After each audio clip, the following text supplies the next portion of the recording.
Bom dia. Bom dia. Bom dia. Bom dia.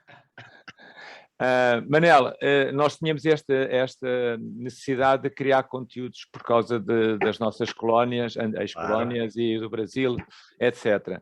E as duas pessoas que estão aqui convidadas para este painel, portanto, a Liliana e o João Brás, são duas pessoas que, daqui ao mesmo tempo que os vamos conhecendo, vamos percebendo que são mentores bastante bem preparados e com um percurso muito interessante profissional, que depois, junto com aquilo que hoje são as suas competências, mentoring e experiência, podem aqui dar um bom contributo para nós todos, para a nossa comunidade e principalmente para aquilo que vamos partilhar. António Delgado, um grande abraço, já tenho saudades de vos ver e acima de tudo vos abraçar. Também.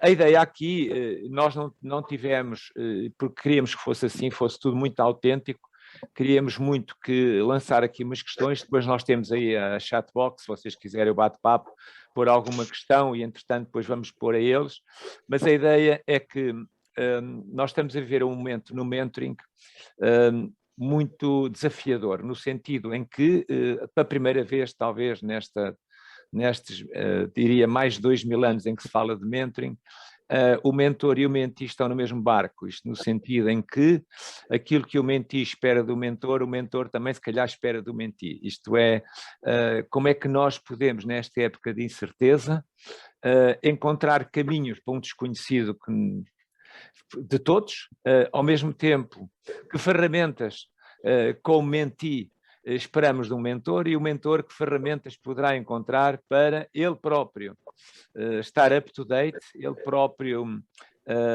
sentir que neste momento o mentee sabe que existe muita vulnerabilidade no ar e o próprio mentor também tem que assumir, e há três questões muito básicas e era por aí que eu começava, que é aquilo que no meu ponto de vista mais nos tem preocupado, no fundo é aquela velha questão que já vem do início da filosofia, é quem somos, o que, como devemos agir e, finalmente, para onde é que queremos ir. E estas questões, nem o mentor, nem o mentee, neste momento, podem dar-se ao luxo de dizer eu sei isso tudo. E, portanto, esta nossa conversa durante esta hora vai andar muito à volta desse tema, como é que nós podemos, até pelas experiências que já temos, encontrar alguns caminhos, porque aqui não há respostas, alguns caminhos que sejam, no fundo, como boomerang, vem para cá e vem para lá. Portanto, se calhar eu começava pela Liliana e perguntava-lhe, com a sua experiência como mentora, o que é que está a encontrar e em que tipo de mercados, também é bom sabermos o que é que a Liliana vai encontrar, está bem? Portanto, Ok. Então, força. Bom dia a todos e muito obrigada mais uma vez pela oportunidade de estar aqui com vocês também a partilhar e a aprender.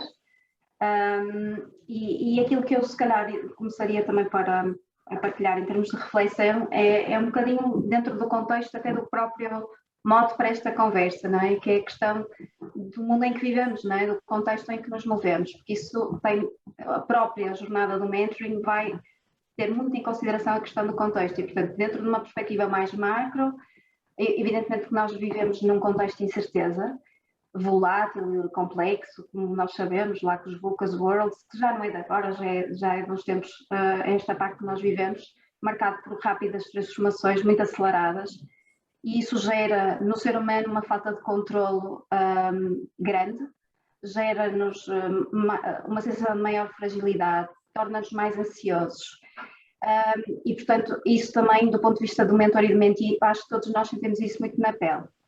Portanto, o mundo agora não é, se é que alguma vez foi, mas o mundo que nós conhecemos não é linear, é um ecossistema em movimento, acelerado, em transformações várias, não é? Nós estamos a viver novos modelos sociais, novos contextos tecnológicos, políticos, etc. E como sabemos, em termos daquilo que é a nossa resposta mais adaptativa, a rigidez, aquilo que é a aplicação dos modelos que conhecemos no passado, muitas das vezes resulta em toxicidade para o próprio e para o mundo em que nos movemos. E é aqui então que o mentoring surge, no fundo, como uma metodologia evolutiva, porque aquilo que nós hoje em dia sentimos, e eu no meu contexto de mentoring sinto muito isto, é que as pessoas estão numa relação em que realmente a causa maior delas estarem ali, elas desejam abraçar o desconhecido. E nós podemos facilitar essa descoberta, essa jornada, não é? Há uma frase muito engraçada que eu trouxe e que geralmente uso muito, que não é minha, é de uma pessoa muito, muito relevante no contexto da psicologia humanista, que é o Carl Rogers, e que ele diz uma coisa, não é?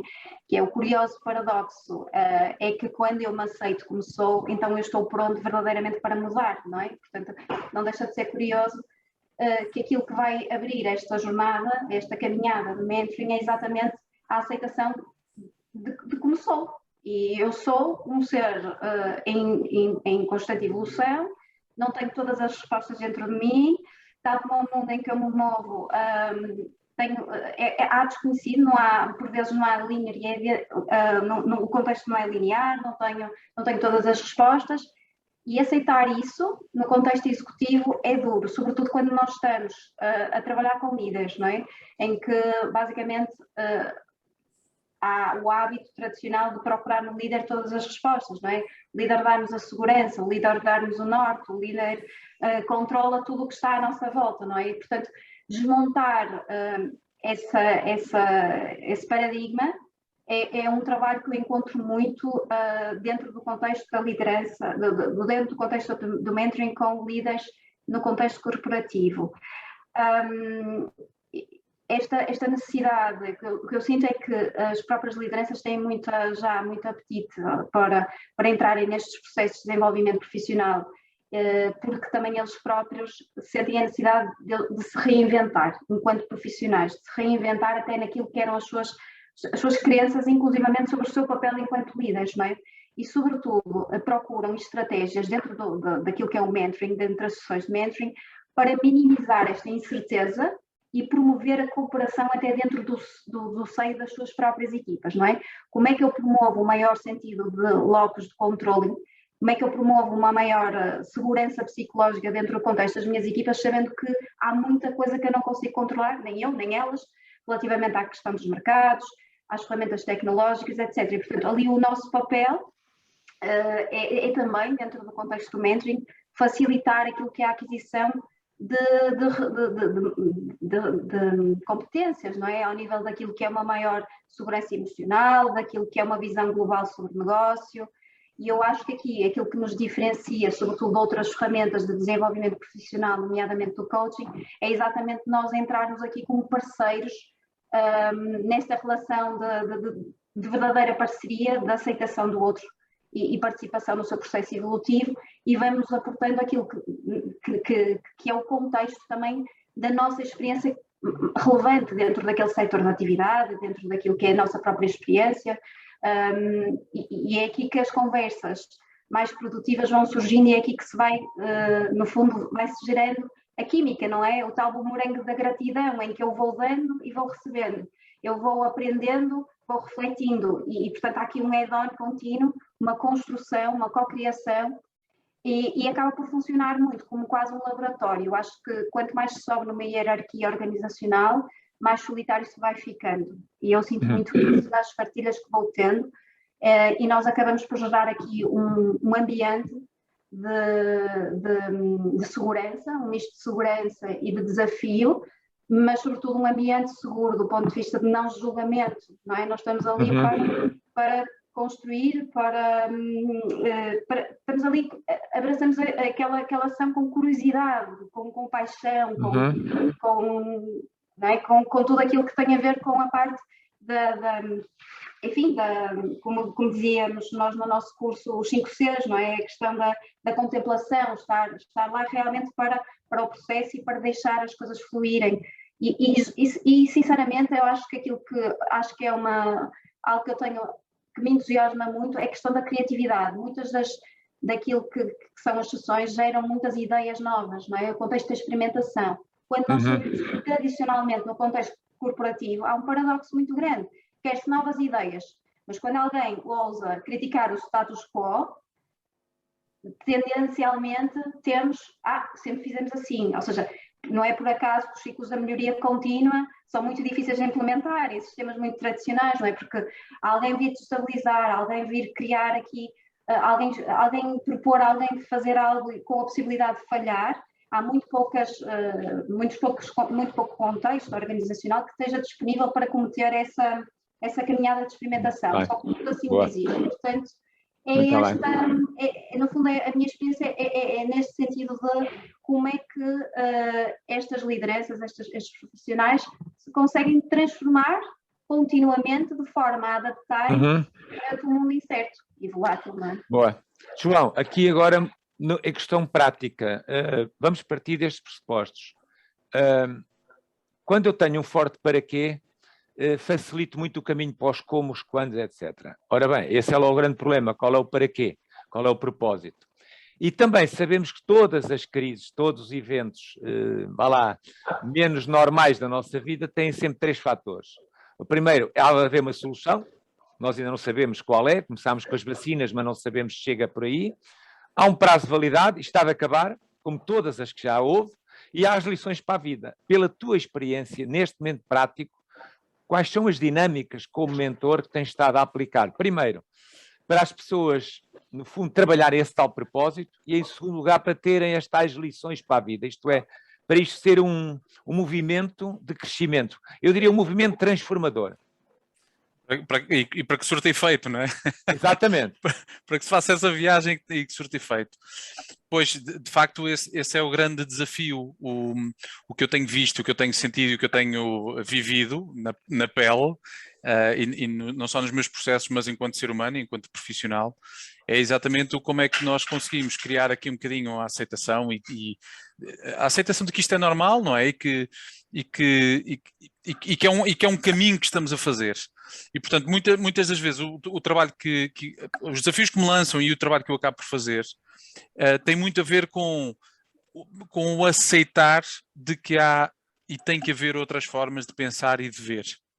E para isso, a pessoa tem que fazer um exercício muito grande do be there, né? Do estar presente, do estar atento, do ligar e do aceitar que esta volatilidade e esta incerteza, não lhe vou chamar é o novo normal, até porque eu nem acredito muito neste contexto novo, não é? O que é novo já o foi e ainda o é. Portanto, é o contexto que é a realidade que temos. Portanto, o trabalho que as pessoas tipicamente acabam por começar a fazer é o trabalho de aceitação, que é um trabalho muito, muito difícil, porque principalmente, e aqui tenho que o dizer, não é? Principalmente quando estamos a falar com cargos de liderança, por exemplo, que já tiveram o seu caminho, o seu percurso na sua esfera de controlo e de repente têm que começar a perceber e têm que começar a aceitar que a esfera de controlo hoje em dia tem um significado muito diferente daquele que tinha há 1 ou 2 ou 3 ou 4 anos atrás. E quando não se trata de líderes é também aceitarem que aqueles caminhos que estão a fazer são caminhos que cada vez mais vão estar dependentes não só da incerteza existente e da volatilidade existente, mas também de algumas indefinições que aqueles que comandam esse caminho e que ajudam nesses caminhos que também têm, os líderes. E no meio disto tudo, nós, mentores, também temos, porque nós próprios estamos a fazer esse caminho, eu estou a fazer esse caminho. Aqui o grande desafio é que antigamente nós tínhamos mais ou menos algumas fórmulas, não é? Nós dizíamos, bom, se A combinar com B, a probabilidade do C acontecer é muito grande. E hoje em dia nós sabemos que se o A ainda existir amanhã, eventualmente ao combinar com o B, que também não sabemos se existe amanhã ou se não é um D, poderá vir a dar uma coisa completamente diferente. E esse é realmente o grande trabalho e o grande desafio que eu tenho sentido e que tenho tido. E neste período, o que eu mais sinto é que a experiência, a aprendizagem, a ligação que eu trago e que os meus mentis trazem é uma base para uma ótima conversa de perspectiva e não é nunca uma base para uma ótima conversa de solução. Portanto, nós sabemos que há solução, sabemos que há caminhos, mas isso neste momento não é o relevante.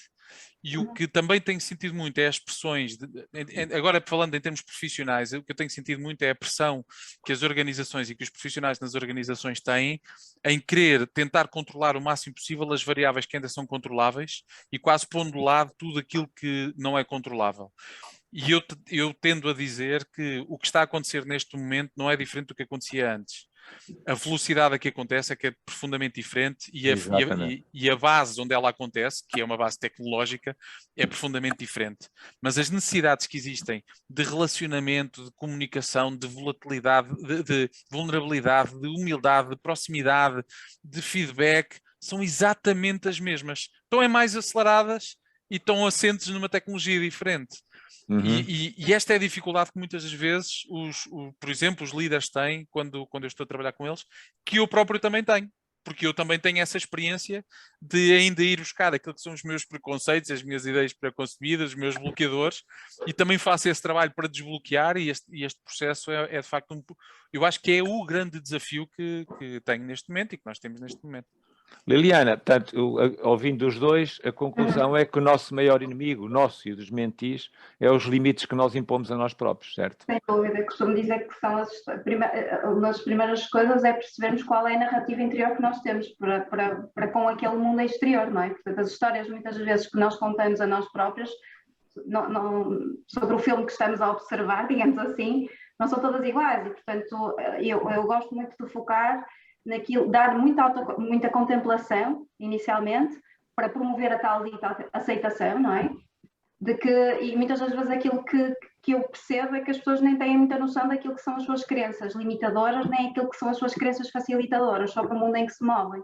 Uhum. E explicar-lhes um bocadinho, muitas das vezes, as nossas conversas, lá está, numa lógica de contexto, para que as pessoas percebam que o seu mundo interior tem muito impacto naquilo que é o seu comportamento visível, não é? Portanto, é preciso trabalhar essa dimensão para depois conseguir realmente, enfim,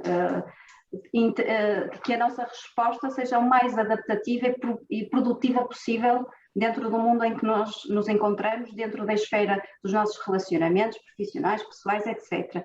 E esse trabalho não é feito, ou não tem sido muito tradicionalmente feito no contexto das organizações, não é?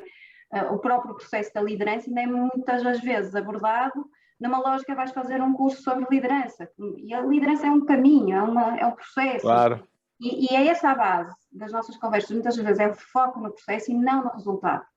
Uhum. Estamos sempre muito focados no resultado. Isso cria-nos muita ansiedade, cria-nos muitas crenças também sobre aquilo que é performance. E, portanto, é fazer um momento também de paragem, num contexto de aceleração brutal, como disse bem o João, e criar ali realmente um momento de paragem para refletirmos, para ganhar a perspectiva e para ganhar caminhos e soluções alternativas. Portanto, o contexto de incerteza é, sobretudo, um contexto de oportunidade de abrir novas possibilidades. Pois. E, portanto, isso é perspectiva positiva, ou pelo menos é perspectiva produtiva, sobre aquilo que será um futuro que está permanentemente em construção, não é? Não claro. Portanto, adaptação não será uma palavra indicada para o mentor e o mentee trabalharem, mas sim transformação. Há uma questão aqui muito importante, e isto punheste ao João.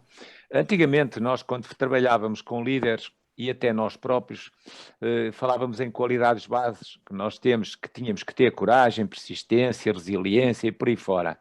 A palavra vulnerabilidade não aparecia no léxico do líder e muito menos no mentor. Essa palavra para nós talvez seja neste momento, porque é o nosso caixa de ferramentas, aquilo com que trabalha um mentor é com palavras. Esta palavra vulnerabilidade, como é que nós, como mentores, podemos dar-lhe a moldura para que ela seja entendida por nós como mentores e pelo nosso mentee como a palavra que neste momento se calhar mais nos pode ajudar para consolidar as outras, que já eram as velhas palavras que faziam parte do nosso léxico. João, o que é que tens a dizer sobre isto? O que é que eu digo sobre isto, não é? É verdade. É muito interessante porque quando nós vamos ao significado da palavra vulnerabilidade, fazemos uma leitura. Mas mais interessante ainda é ver como é que nós descodificamos. O que é que significa efetivamente para nós a palavra vulnerabilidade. E a maior parte das vezes, quando eu penso no assunto ou quando eu converso com pessoas sobre o tema e sobre o que significa vulnerabilidade, o que é para mim ou o que é para ti vulnerabilidade, aparecem muitas definições de exemplos práticos, de exercícios, de algo que se vê, não é? De que se faz, portanto, da aceitação visível dessa vulnerabilidade. E a vulnerabilidade também tem um lado interior, e tem muito mais, se calhar, de lado interior, para depois conseguir demonstrar. E eu acho que esse é um pensamento e é um exercício muito interessante de se fazer, porque na realidade nós às vezes dizemos e entendemos a vulnerabilidade de uma forma, mas aquilo que nós somos, efetivamente, é onde a essência da nossa vulnerabilidade está. E o que acontece muitas vezes também é que, aliás, não é só com a vulnerabilidade, é com tantos outros traços que nós temos, a verdade é que aos olhos dos outros a vulnerabilidade vê-se, a vulnerabilidade não se conhece. Portanto, vê-se. Uhum. É preciso observar a vulnerabilidade, é preciso observar momentos de vulnerabilidade. E no exercício da liderança, a verdade é que nós muitas das vezes vemos líderes que andam à volta da preocupação em demonstrarem um conjunto de características, quando na realidade, para mim, a vulnerabilidade tem muito a ver com o ser. Eu Muito não bem. tenho que demonstrar a essência da minha vulnerabilidade, eu tenho que ser a vulnerabilidade. E se eu for vulnerável, e que me leva a muitas outras características, garantidamente no meu comportamento e na forma como eu ajo se vai sentir e as pessoas vão efetivamente ver. Mas a Uhum. liderança muitas das vezes está preocupada naquilo que é uma representação rápida de um conjunto de conceitos Uhum. que é importante agora ter. E a vulnerabilidade não é ter, é ser. Portanto, isso para mim é toda uma área muito interessante neste caminho da liderança, como a Uhum. Liliana referia, porque é toda uma aprendizagem que os líderes, por exemplo, e falamos de líderes, mas os colaboradores igual, e a vulnerabilidade é uma característica essencial da essência humana, e, portanto, tanto nos líderes como nos colaboradores, mas na liderança é toda uma área de desenvolvimento, de atenção, de foco e de preocupação que os líderes trazem muito, porque efetivamente cada vez mais os líderes, que não nos podemos esquecer que a maior parte das vezes também eles são liderados, querem ser para os seus colaboradores aquilo que não têm para si enquanto liderados. Muito bem. E este tema da vulnerabilidade é garantidamente um deles. Liliana, quer isto dizer que nós já tínhamos como mentores uma grande responsabilidade em facilitar diálogos criativos, em criar contexto, e agora também temos de ter uma abordagem criativa, esta questão do aprender a aprender o quem somos, o quem temos sido, o quem devemos ser. No fundo, a vulnerabilidade vai no fundo encontrar esta moldura na abordagem criativa. Concorda comigo? Sem dúvida. Uma das coisas que eu tento sempre fazer em termos de sessões de preparação é exatamente como é que eu vou realmente introduzir ali algo que seja disruptivo, não é? Portanto, trazer também para cima da mesa estratégias diferentes que apelem àquilo que é, digamos assim, a instabilidade pela positiva ou abanar das estruturas para que aquilo realmente possa ser, lá está, partir pedra para algo melhor, não é?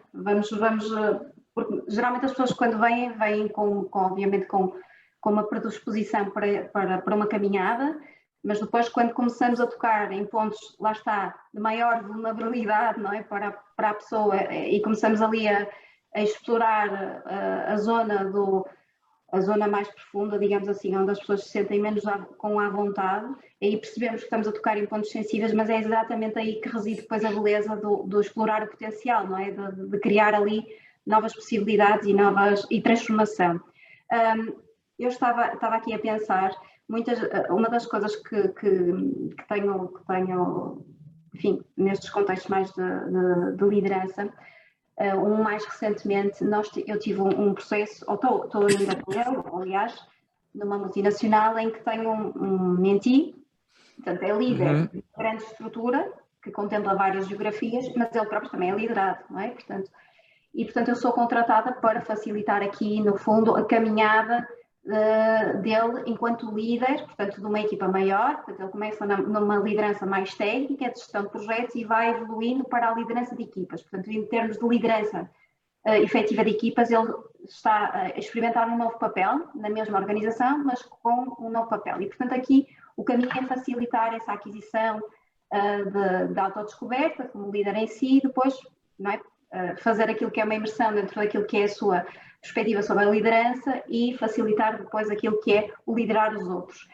E uma das coisas que, dentro daquilo que foram as primeiras conversas, percebemos é que, de facto, aquilo que ele projeta para o mundo exterior é uma imagem de força, lá está, de muita assertividade, mas depois aquilo que começamos a perceber é que, de facto, ele provavelmente usa mais palavras no dia-a-dia para falar consigo próprio, a deitar-se abaixo do que propriamente, e passa muito do seu dia-a-dia a energizar os outros, ou seja, e captar, lá está, aquilo que é narrativa interior tem sido um processo que me exige alguma criatividade, porque nós temos que aceitar o tempo daquela pessoa, queremos acelerar, mas não podemos, não devemos, portanto temos que deixar as coisas irem fluindo, e portanto muito daquilo que tem sido, e nós próprios somos criativos também a abrir um novo caminho, não era por ali que se calhar eu antecipava, mas temos que estar abertos também a essa situação de nos deixarmos também guiar, de aprendermos e sobretudo agradecer aquela dádiva, porque a partir do momento em que estávamos aqui a fazer um trabalho no fundo, de monitorização aqui, ou de registros, digamos assim, de pensamentos, situações, etc. E apanhamos aquela narrativa interior e percebemos que dali está um líder que projeta uma imagem para fora completamente diferente da que tem sobre si, abrimos o caminho também para essa vulnerabilidade, não é? No fundo, a pessoa ainda tinha muitas dúvidas, ou ainda continua a ter algumas dúvidas sobre se realmente aquela cadeira, ele está naquela cadeira por mérito próprio, ou se de facto aquilo caiu por ele nem merecia, e depois projeta muito nos outros aquilo que são os exemplos. Ou seja, eu acho que aqui também a criatividade surge nas sessões, quando nós vamos fazendo também as próprias experiências, nós vamos experimentando novas ferramentas na própria sessão, a pessoa também vai experimentando novas abordagens, novas formas de olhar sobre aqueles assuntos que estão a surgir no momento, portanto acaba por ser um laboratório muitas das vezes, claro, não é? Claro. Mas o que eu acho que é o final, o fundamental é o que é que nós conseguimos realmente captar, o que é que dali surgiu de novo e agarrar aquilo, não é? Para tentar fazer um caminho em que vamos ter milestones. Às vezes conseguimos bem, outras vezes não tem problema, mas estamos sempre num processo evolutivo, eu acho. Uma verdade é que nós vivemos aquilo que interpretamos. Portanto, qualquer solução que não tem significado, como é que se faz isso, João Brás? Como é que nós, neste momento, que estamos também tão vulneráveis, damos significado às coisas para que o nosso mentir e nós próprios, quando vamos interpretar aquilo que vivemos e vivemos esta tal ambiguidade, esta volatilidade, esta incerteza toda, como é que nós vamos interpretar isto para aspectos positivos para que haja um diálogo interno positivo, para que haja realmente algum tipo de transformação? Eu acredito muito na racionalização das emoções. E, portanto, na realidade, eu creio muito naquilo que é a arte da possibilidade e naquilo que é o caminho que se pode fazer e numa correta interpretação, seja ela qual for. Porque muitas das vezes o que eu vejo é que há uma pressão social, há uma pressão comum, empresarial, como quisermos chamar, para que as pessoas sejam de determinada forma e pensem de determinada forma e ajam de determinada forma e sejam de determinada forma. E na realidade, a grande transformação que eu vejo é quando as pessoas conseguem genuinamente se desprender desta preocupação social e se começam a aprender com a preocupação de serem elas próprias. E quando isso acontece, o caminho está facilitado, cumprindo obviamente algumas regras de viver nesta sociedade, como é natural. Mas termos a capacidade de nos largar dessa preocupação e nos começarmos a focar na verdadeira preocupação de interpretar e retirar o que interpretamos para conseguir fazer o nosso caminho e ter uma aceitação sobre o resultado, porque na realidade a viagem que nós fazemos é que é o importante. O que vem a seguir é apenas uma consequência dessa viagem. Se eu faço uma interpretação correta ou uma interpretação errada, é uma interpretação e faz parte. E vai ser sempre uma aprendizagem. O que acontece muitas das vezes é que no contexto em que nós vivemos, profissional, por exemplo, nós achamos que não há tempo para que isso seja feito. E, por exemplo, eu creio que é um bocadinho comum, é nós termos solicitações para alguns processos de mentoring, onde querem que daqui a 3 meses a pessoa esteja uma pessoa transformada. Pois. E quer dizer, isso é Não há. absolutamente o oposto daquilo que é o mundo em que nós estamos a viver neste momento, quanto mais o oposto daquilo que é o pressuposto de um processo de mudança que a pessoa deve fazer. Portanto, é um bocadinho a minha visão aqui. Boa. A Liliana teve uma grande experiência à frente da área dos recursos humanos e aí era muito importante ouvir a sua opinião sobre o seguinte: este é um momento em que mais que nunca as empresas têm que ter coragem e inteligência para estarem abertos ao novo, ao disruptivo. Eu não quero ser exceção, mas eu não estou a ver nada disso. Não estou a ver nada de novo nem disruptivo e, portanto, sinto que as empresas não vão ficar mais fortes nem aproveitar as oportunidades. O mentoring, o que é que pode fazer aqui para que realmente haja essa inteligência para haver realmente abertura ao novo e ao disruptivo? Isso remete-nos muito para o campo das emoções, eu acho. Porque se formos a ver, naquilo que são as emoções básicas que nós temos, só 2 delas é que são positivas, entre aspas, não é? E, portanto, tudo aquilo que nós apanhamos nos nossos 5 sentidos e percepcionamos como ameaças, tendencialmente vemos como algo negativo, ou seja, já é do espectro humano nós reagirmos desde os tempos das cavernas, não é? Retirarmos da situação, retaliarmos, fugirmos daquilo que é o novo e o desconhecido. E, portanto, agarramos-nos aqui a respostas e a padrões de aprendizagens passadas que nos conferem a tal dita segurança, a previsibilidade, etc. E, portanto, estamos num mundo em que não temos nada disso, não é? Como é que nós reagimos? Uns têm uma resposta rígida, ou seja, continuam a agir da forma que sempre fizeram e souberam, e, portanto, vão ter muitas dificuldades, acho eu, em reter pessoas, em rasgar terreno noutras situações, em serem inovadores, etc. Portanto, uns vão tendencialmente, se calhar, desaparecer em termos de tecido empresarial e outros vão estagnar, seguramente, quer do ponto de vista do negócio, quer do ponto de vista também de perspectivas de evolução e de crescimento para as suas equipas.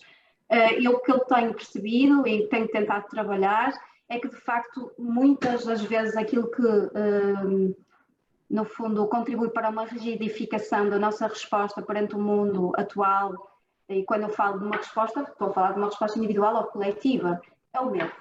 É uma emoção básica que nós temos, é o medo de falhar, de experimentar fazer diferente e ser um insucesso, e qual é o impacto que isso tem na percepção do meu valor enquanto profissional, na própria resposta do mercado e do insucesso que isso pode trazer em termos de receita, do que quer que seja. E, portanto, há aqui muita questão de medo associada. Porquê? Porque nós temos, lá está, um padrão de referência que utilizamos muito e que quase receita de que o líder não falha, o líder sabe tudo. E quando eu falo do líder, falo também dos outros profissionais. Ser um bom profissional é nunca errar, é nunca falhar, é ter sempre ali a resposta pronta e a solução pronta na manga. E, portanto, aquilo que nós temos muitas das vezes é uma resposta em que ou não sabemos e temos medo de dizer que não sabemos, então ficamos ali, desculpa a expressão, a engonhar e ficamos ali a adiar e a empurrar com a barriga para a frente, ou então temos a típica resposta de não, sempre fizemos assim e vamos continuar a fazer. O que eu tento trazer sempre, para além daquilo que possa ser, obviamente, aqui uma conversa sobre aquilo que está a acontecer no mercado, para abrir a perspectiva, o que é que acontece no vizinho ao lado, e no setor, e no outro país, ou seja, alargar aqui o espectro, isso é fundamental, criar a tal dita perspectiva, amplificar o olhar, abrir horizontes, até para criar novas narrativas, lá está. Isto Exato. Não é igual em todo o lado, muitas das vezes nós não temos dados para falar, não falamos com dados, falamos com base no eu acho que eles ali na porta ao lado ainda não vendem outras bebidas, só vendem aquilo, acha, mas já lá foi, ou seja, promover esta ação, não ficar só no campo das ideias, realmente colocar as pessoas em constatação com aquilo que são as novas realidades e fazê-las procurar, em vez de estar a reagir, lá está, passar para um campo de ação e, sobretudo, capacitar ou tentar mobilizar a aceitação de uma ideia de que a coragem é um medo em movimento e implica, de facto, eu sair da minha zona de conforto. Implica eu sair fora da caverna e pôr o pezinho para fora. Claro. Não é? Agora, e aceitar, sobretudo, e fazer a questão, não é? Aquela velha questão, o que é que de pior pode acontecer? Claro. E muitas das vezes a resposta que obtemos é uma resposta, pois realmente nada, não é? Às vezes a consequência é mesmo nula, não é? É isso mesmo, é isso. E essa zona de aprendizagem, que é a zona do desconhecido, quando as pessoas colocam aí e realmente vão tendo pequenos ganhos, é espetacular, porque depois as pessoas, é como se fosse realmente ali é como eu costumo dizer, parece que as pessoas ganham mais cor, não é? Portanto, e acabam por ser também uma fonte de inspiração para quem está ao lado. Eu costumo dizer Claro.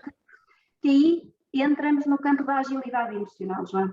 Nós falamos muito de inteligência emocional, não é? É um conceito já muito falado, mas a inteligência emocional remete-nos para um campo de controle de emoções, do qual eu não sou grande fã. Eu não acho que seja produtivo nós negarmos as emoções. Eu acho que é altamente produtivo nós reconhecermos quais são as emoções que estamos, no fundo, a dar como resposta a um determinado estímulo, situação, seja a abertura de um novo concorrente, seja ter a percepção de que o meu lugar está em risco porque a minha empresa foi adquirida por uma multinacional e o meu posto pode se tornar redundante, e aceitar qual é a emoção que eu estou a sentir naquele momento. É medo? É pânico? Ok, vamos aceitar isso.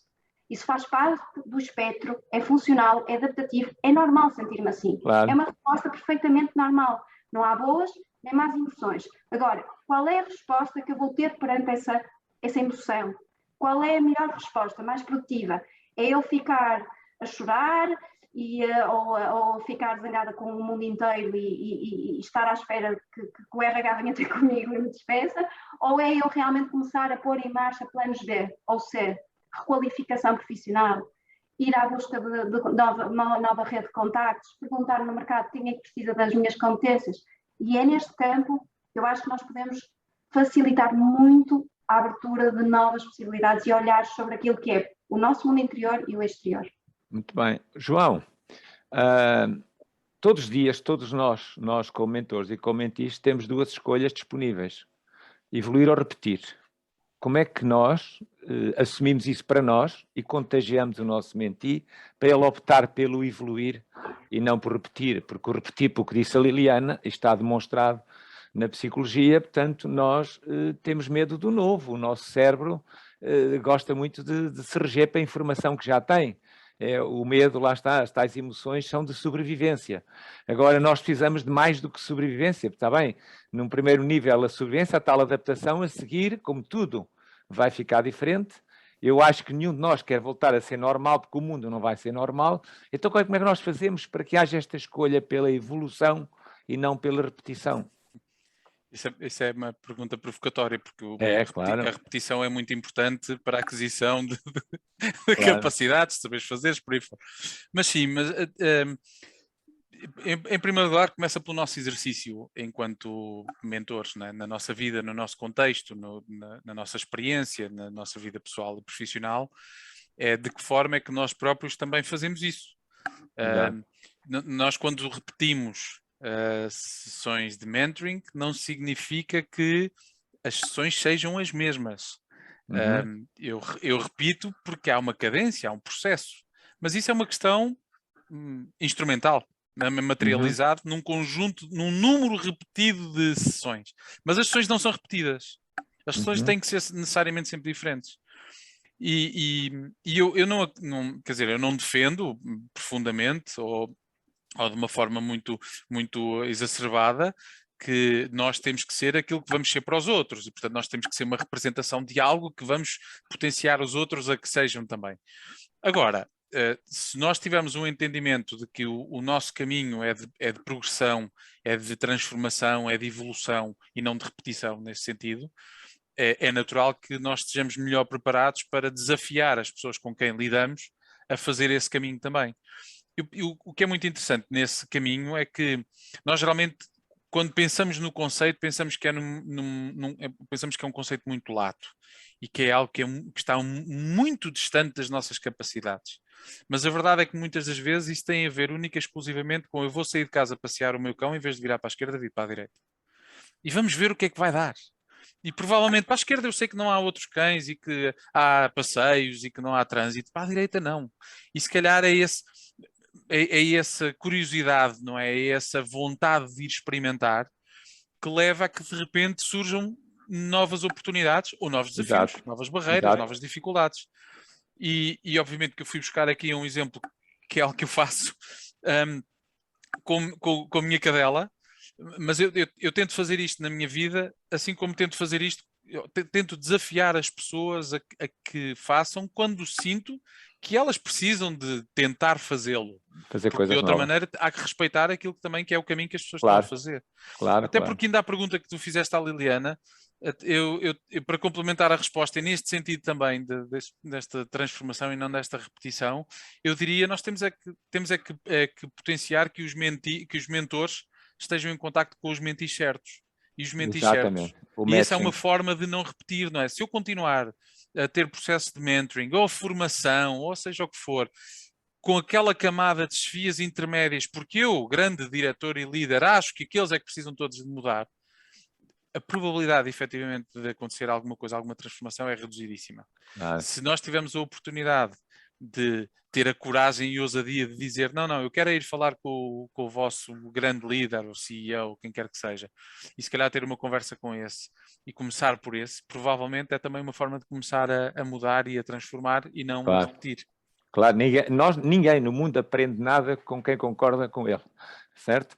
Quando duas pessoas estão a dizer a mesma coisa, uma delas está a mais, não é? Claro que sim. Daqui a 3 minutos eu vou passar a palavra para o Manel e para o António Delgado, se quiserem pôr alguma questão ou dar algum testemunho. Mas antes disso, gostava que vocês os dois, de respostas telegráficas, pensassem assim numa pergunta. Agora vou fazer eu de mentor convosco como mentis. Qual é aquela palavra que mais vocês, como mentores na prática, sentem que é o maior desafio para vós, como mentores? Assim, eu como mentor, o meu maior desafio neste momento é?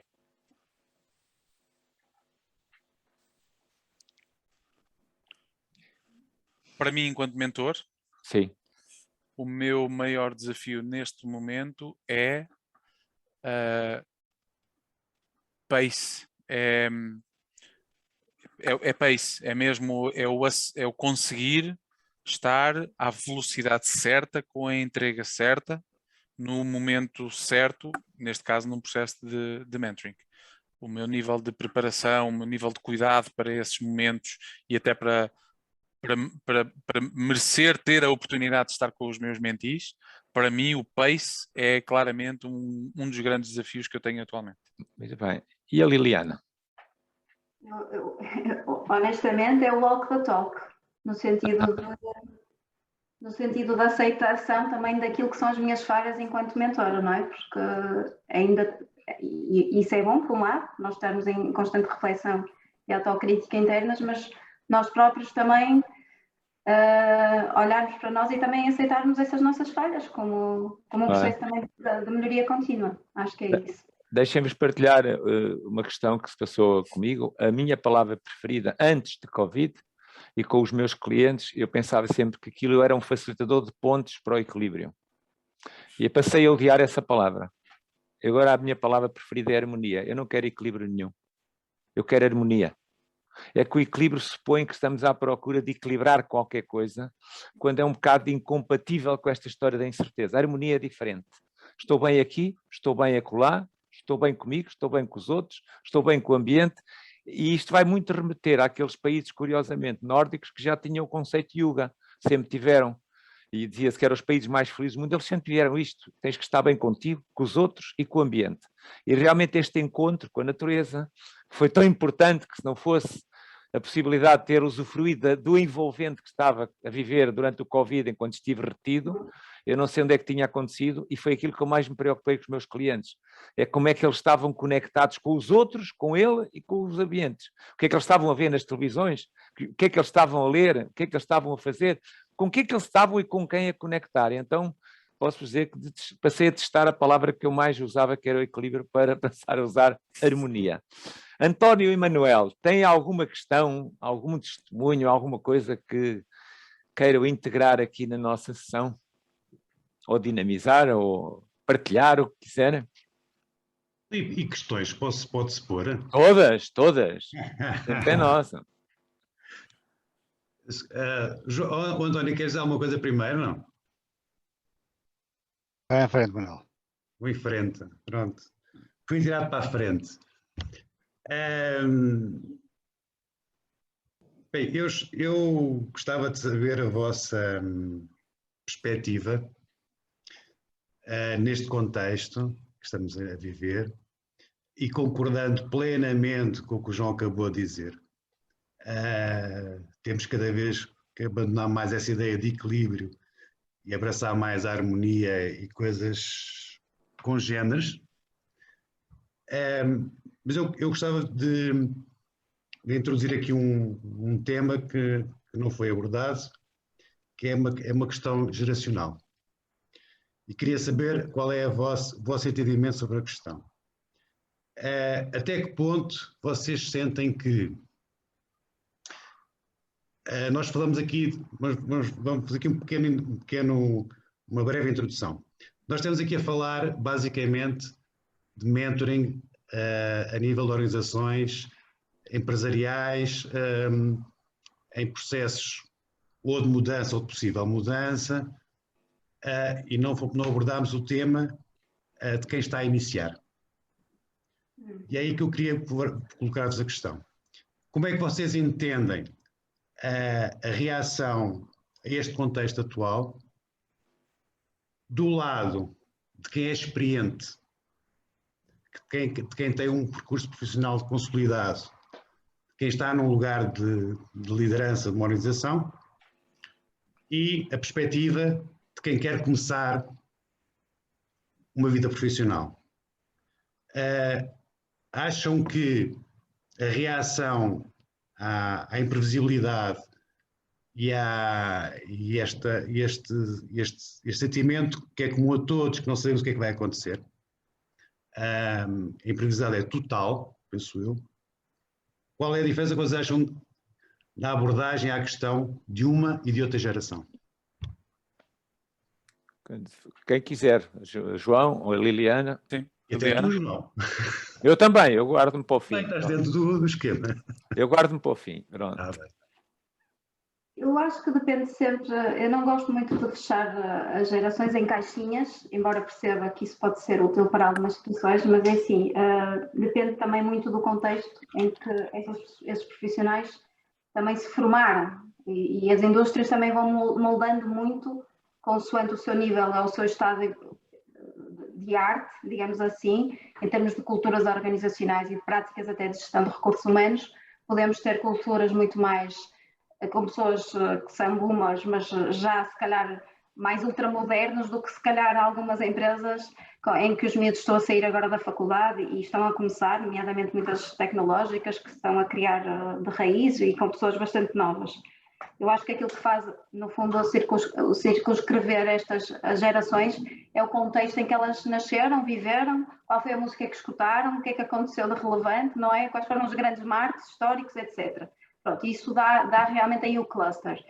E, portanto, eu aqui tenho dificuldade em dar a resposta. Eu acho que aquilo que eu tenho percepcionado, seja nas novas gerações, seja nas gerações com mais experiência, digamos assim, portanto, acho que toda a gente, de uma forma ou da outra, busca ser visto numa organização.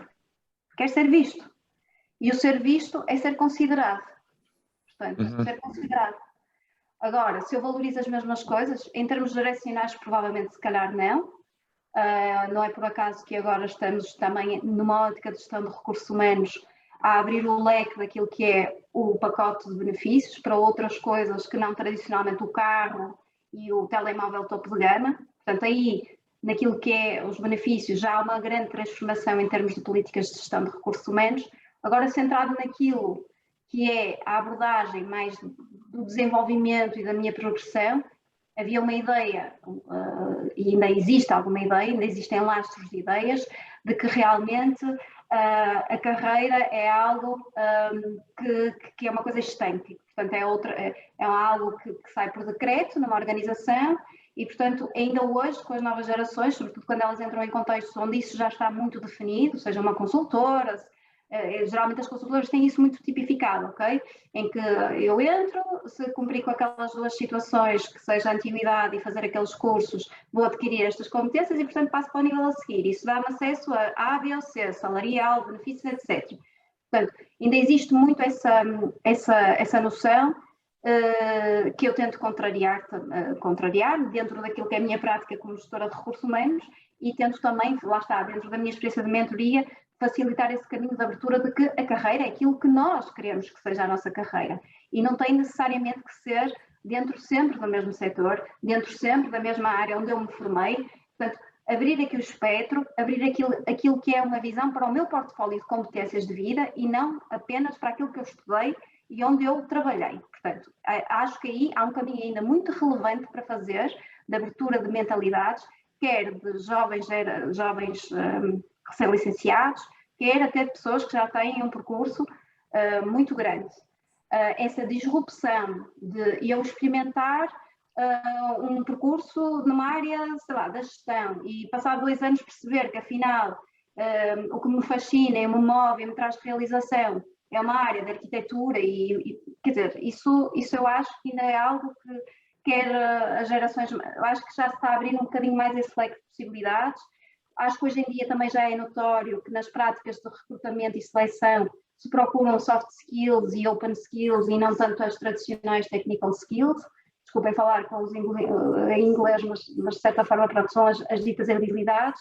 Agora, o que eu acho verdadeiramente que pode ainda, tem aqui um caminho grande de melhoria, é o seguinte, quer uma geração, que eu acho que é um bocado transversal a todas as gerações, que é a abertura para uma aprendizagem contínua, ou melhor, a consciência da necessidade de ser um aprendiz por toda a vida. Porque realmente nós vivíamos num mundo, lá está, mais linear, em que de facto as carreiras técnicas também induziam muito a esse sentido da especialização e das respostas, no fundo termos aqui respostas ou receitas para quase tudo. E acho que hoje em dia não existe ainda muita consciência também por parte dos jovens. Eu vou dizer porquê, porque eu tive muita experiência em trabalhar com estágios como se chama, de alto potencial. E o que eu sinto é que existe ainda uma tentação para ser muito pouco profundo naquilo que é a imersão do conhecimento. Existe também alguma falta de noção daquilo que é o caminho, não é? A importância do caminho para eu adquirir realmente, lá está, a experiência de vida, para eu adquirir realmente uma aprendizagem consolidada. E existe muito, lá está, eu acho que nós, de certa forma, aqui se calhar havia uma noção de que para ser especialista em algo, ou para ser bom em algo, realmente, como dizia aqui o João, é necessário treino, é necessário fazer aqui um percurso, é fazer milhas e milhas e milhas. E eu acho que nós vivemos também aqui num contexto muito fácil, em que as próprias pessoas também se cansam muito, as novas gerações se cansam muito rapidamente e acham que, ok, been there, já aprendi tudo o que tinha para aprender e agora estou pronto para saltar para outras coisas. Eu acho que aqui há uma necessidade de harmonizar, sobretudo mais que gerações, é harmonizar aquilo que é a noção de long life learner. Desculpa, long life learning. Muito bem. E João, o que é que achas? Manuel, eu até aqui por uma questão de tempo, eu focaria em para mim, três coisas que estão muito presentes. Ponto número 1, a incerteza é a mesma para todos. Claro. em termos de mercado, não é? Em termos de dinâmica, portanto, seja Exato. na entrada, seja na saída, ou seja na presença, a incerteza está lá. Naquilo que é a incerteza da gestão e na incerteza daquelas preocupações mais no sentido lato. As preocupações, sim, essas são diferentes. As preocupações geracionais são diferentes. O que me leva a um segundo tema, que nós muitas das vezes ouvimos das dificuldades que existem entre das novas gerações ao entrar no mercado de trabalho e não terem um conjunto de características e competências ou hábitos que nós, gerações mais antigas, gostaríamos de ver. E eu sinceramente acho que é sempre de parte a parte, porque as expectativas são diferentes, não se valorizam as mesmas coisas, há valorizações de temas diferentes, de preocupações diferentes. Creio que agora o período que nós vivemos veio abrirem muito e criou aqui uma oportunidade muito boa das gerações mais antigas perceberem que algumas das preocupações das gerações mais novas nesta coisa do equilíbrio pessoal, nas horas de trabalho, no trabalhar por objetivos, no ter experiências, provavelmente até veio possibilitar uma abertura maior para as gerações mais antigas. E, portanto, acho que pode haver aqui uma aproximação maior, mas há sempre parte a parte. Nós tendencialmente apontamos muito às gerações novas os dedos de que vocês têm que fazer melhor e diferente. E nós, gerações antigas, deveríamos ter aqui um trabalho de também termos esta preocupação de nos adaptarmos. E creio que aqui o mentoring pode ser muito interessante. Entre o mentoring das novas com os mais velhos, dos mais velhos com os mais novos e mentoring externo para ajudar a fazer aqui esta conciliação. Aquilo que me deixa mesmo muito nervoso, assim mesmo, assim com uma ansiedade sobre este tema das gerações, é quando eu ouço que todas as empresas estão à procura de talento e queremos o melhor talento e gerir o melhor talento e ambicionamos ter o melhor talento e até criamos condições para o melhor talento, nomeadamente camas elásticas e bolas e tempos de espera e trabalho em casa e etc. E depois quando o novo talento espetacular entra na organização, passa a trabalhar exatamente como sempre se trabalhou naquela organização e esse talento não quer ter escondido. E eu acho que aqui o mentoring tem um papel absolutamente fundamental, mais uma vez na ligação das gerações, mas também numa perspectiva exterior para ajudar a fazer essa ponte e essa ligação. A minha opinião é o seguinte, eu comparo agora as gerações por décadas, porque 10 anos na vida de qualquer um de nós são brutais as mudanças. Portanto, numa organização, no mínimo, há 5 gerações. E há 5 gerações divididas ou subdivididas em gerações digitais e gerações sociais. É uma questão de bom senso. Todos tivemos uma grande ameaça à nossa vida. Fomos ameaçados. O sentido para a vida talvez seja a obrigação número 1 de um mentor.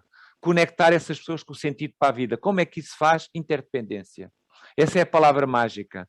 Interdependência. Porque as 3 tendências universais que qualquer mentor tem que saber e saber viver com elas, a digitalização, a velocidade e a inovação são transversais a qualquer geração.